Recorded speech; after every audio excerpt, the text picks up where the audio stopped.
All right, good afternoon, everyone. My name is Mark Marshall. I'm the sheriff here in Wight County. There are a couple of things I want to do this afternoon.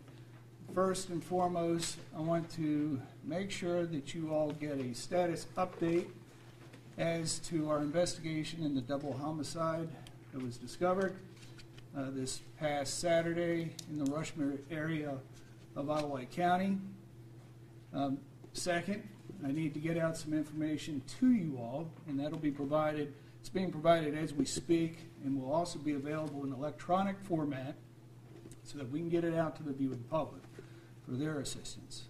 And then third, while we're really busy with this investigation, I want to certainly give you an opportunity to ask questions, and we'll answer what we can because this is an active investigation. So first, as you may know, on Saturday, September 23rd at approximately 11:15, deputies responded to the 4000 block of Innisdale Drive. That's in what is called the Rushmere area of Wight County for a possible residential burglary. On arrival, deputies discovered the two occupants of the home, a Miss Nancy Starnes, S-T-A-R-N-E-S, and her 58-year-old son, Kenneth Starnes, deceased inside the residence. It appeared at the time that they had both suffered multiple gunshot wounds. There was also appears to may have been forced entry into the residence. The bodies were transported to the ME's office and, as we speak, are being examined for that confirmation. There were also multiple items that may have been taken from the residence, including televisions, number of guns, both pistols as well as long rifles, and credit cards and some cash. But we are still in the process of determining exactly what those items are, and as we develop that, we will certainly let you know what those items are. Additionally, there were two vehicles that were missing. The first is a 2010 Ford F-150 gray in color, Virginia license KFJ 6882, registered to Kenneth Starnes. The second vehicle is a 2001 Chrysler van, beige in color, with handicap plates M4354. And we're going to give you a little bit of additional information about those vehicles as we know it. Those vehicles still, while we certainly broadcast that out on the national network, both regionally, statewide, and nationally, those vehicles have not been seen, they have not been discovered, and we need the public's help. Obviously, it appears to be fundamental to this investigation that those vehicles were removed and have no longer, and at least at this juncture, have not been located. We had a number of agencies have assisted us, including Virginia State Police, Suffolk Police Department, and DMV. Saturday afternoon, in an effort to find, at least locally, if those vehicles may be in the area of Isle of Wight and neighboring jurisdictions, State Police provided an airship, a helicopter, along with one of our investigators, looking for those vehicles. Unsuccessful. Of course, we've got a lot of foliage. Some of the here, I think, has been passed out to you. This is the beige minivan. It's a facsimile of this beige minivan. facsimile of the gray F-150 Ford pickup. Probably perhaps more germane will be, this was taken off of a Facebook post belonging to Ms. Starnes. This is her vehicle, and in fact that is the victim. You will notice there are a couple of different things about this van. It has gold duct tape around the left rear light, also around the driver's side mirror as well. It also has a bumper sticker that identifies on the right rear of the bumper, in which we have the local VFW post as a bumper sticker. So this vehicle is very important for us to be able to find. Both of these vehicles are very important, and this is why we need the public's help. While we have certainly, have our law enforcement colleagues are looking for the vehicles perhaps maybe around somebody's shed, woods, etc. If anybody has seen these vehicles, we would certainly urge them to call 1-888, lock you up. It's going to be very important for this investigation to be able to locate those vehicles and to do the processing for that. This is an egregious crime. This was a very brutal slaying.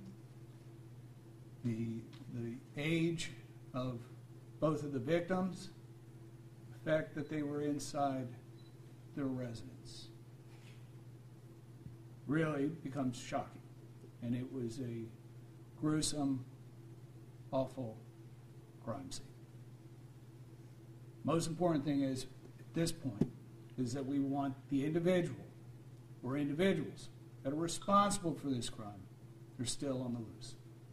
And we need the public's help in making that apprehension. Okay, and it will electronically. We want to make sure that you all have that so you can get that out. Please, we're going to need your help with this one. So, yes. Sheriff, 3 questions. Number 1, did the victims know the suspect? We don't know. We are, obviously, our investigation continues to widen. We don't know. We don't know the answer to that question at this point. Is the public at danger? While the individual who is responsible for these individual or individuals is out there and at large, absolutely. Third, was anything said in the 911 call that might help us with the information that we disseminate? Yeah, I wish. No. These are individuals that had fairly predictable habits. They have a very extended family members that checked on them frequently. And when that pattern was disrupted, that's when they made contact with us. Have all family members been ruled out of being the suspect? We can't do that at this point. It's a large family, and we are certainly going to look. That's obviously the first place in these kind of investigations that you look. You look at family, you look at friends, you look at acquaintances, and it then moves out from there. We don't have an answer to that yet. Do you have any idea how long they've been deceased? We believe that the incident occurred based on the recreated timeline that we have available. Sometime Friday, they were shot and killed sometime Friday morning.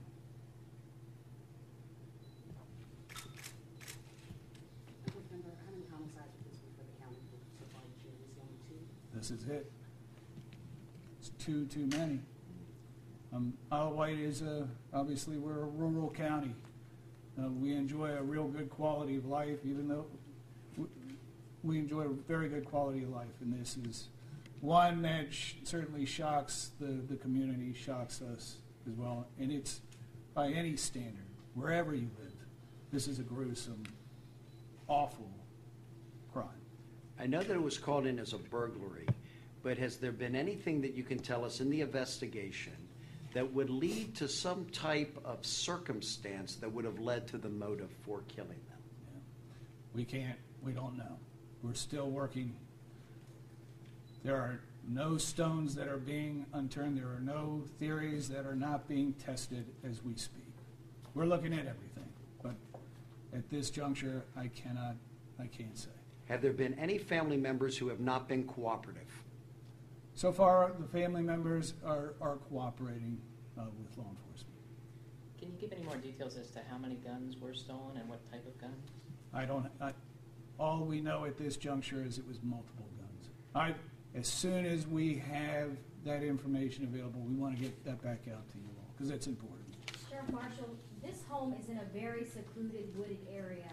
Does that give you any indication or leads that these people responsible could be very familiar with this home? We don't know.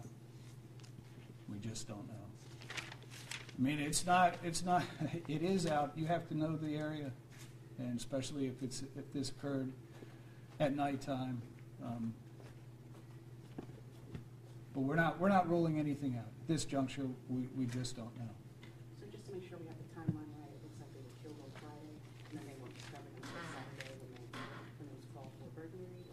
That's correct. We at this point we have a social media post at 4:30 Friday morning, and then we have a witness who makes the statement that the vehicles are gone by 12:30 Friday afternoon. So that's the timeline that we're working on, at least at this juncture. And some of that can be confirmed as well eventually by the ME's office. The social media post on Friday morning saying, is it still up or has it been removed? Or what was the post?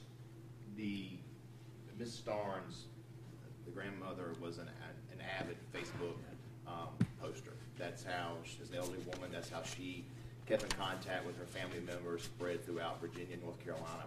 So there's a series of social media posts on Facebook that were done during the early morning hours. The last one that was on there on her Facebook page is one the sheriff is referencing. There's nothing sinister about any of the posts that she was doing, anything that we reason to believe that may lead us to the perpetrator. So the social media post was Friday morning. You believe she was killed Friday morning, and that a witness makes a statement that at 12:30 that afternoon they no longer saw the two cars in front of the house. Is that correct timeline? Yes. And then a family member came to check on them Saturday morning and found the bodies at around 11:30 Saturday morning? Family members contacted us, and we had a family member that actually went to the residence, then contacted us, and that's what we discovered. Was the family member concerned about the whereabouts of them, and that's why that family member went? Mm-hmm. Yes. Okay. And when you were talking about suspects, you said suspect. Is there only one suspect that we're looking for? We're not ruling anything out. We just don't know at this point. We don't know if we have one, two, we don't know. Has your investigation been personally, or your people going there personally to some place in North Carolina looking for clues? It right now has not widened out of the immediate area. However, we've been unable to find those vehicles. And we put some considerable assets over the last day in trying to find those vehicles, at least in the immediate vicinity. Again, this is part of the reason why we need your help. Can you tell us about the scope of the investigation and the assets that you've had in the community looking for these vehicles? Yeah, just to give us an idea on how thorough the investigation's been and how frustrating it should be. Yeah. Look, we've had multiple agencies, our entire investigative division, as well as most of the assets of our department that have been involved in it all weekend long, and it continues to widen as we need. Look, I'll tell you right now, we will bring in any resource, any asset that we need to do to bear on this investigation as it continues. So it's there again. That's why finding those vehicles, finding that vehicle or finding those vehicles is going to be very important for this investigation in terms of location and what those vehicles may contain. Were there any signs left behind by the suspects left at the scene that might be put there to taunt investigators? I'm not going to get into the details of what was at the crime scene, because it's still ongoing, and at this point it would be nothing but speculation. What would you say to residents right now that may be concerned that there's been a double homicide near where they live in their quiet rural community? Yeah. I mean, obviously it's of great concern to all of us, and especially if I lived in that area, absolutely, I would be concerned. This is where the community has to really pull together to think about what they may have seen, prior to this. If there was something unusual, suspicious, out of the ordinary, people that may have been in the neighborhood or in the area roaming around. Nothing should be discounted at this point, and that would be the message that I would take. We want to catch the individual or individuals that are responsible for this ASAP. Okay? Anything else? Is there anything else you want to tell us? I wish I could. If I had more to tell you, I would love to be able to tell you. I hope to be reporting on to you here shortly. These are what the vehicles look like, Yes. but they are not the exact. Those are only facsimiles. That van is what it looks like. That is a picture. Do you have a picture of the other victim? It's actually on there, Andy. It's actually on there, but it's not a very. You can see. The victim. Oh, a picture of the victim. The other victim. The son. No, I don't think we have that. Can we get a picture of him? We should be able to do that. Yeah, I think so. I think we should probably be able to get you a copy. So in that flyer you have, you see the gold van? Yes. The gray pickup truck parked behind the van is Kenneth Starnes' Oh, That's truck. his the vehicle. only good picture we have of that vehicle. The two pictures at the bottom are a close representation, stock photos of what those two vehicles would look like. I see something on the side view here. That's just a reflector of That's some just a type. reflector. Yeah. One last thing. The both of these individuals were had certain disabilities. Kenneth was on a medical disability, and his mother has obviously had a handicap plate, and as you can see in the picture, she had a walker. So there's a vulnerability here, and that is disconcerting, particularly since they're inside their residence. So, but we don't know whether they knew the individuals or not at this juncture.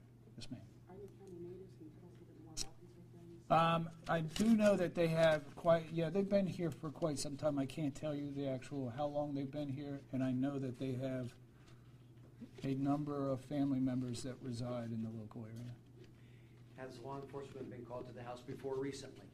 No, Any type of? not that we're aware of, no. Yep, okay. Thank you, Sheriff. Thanks everyone. Thanks for getting that out, and we'll make sure that it's provided electronically. Perfect.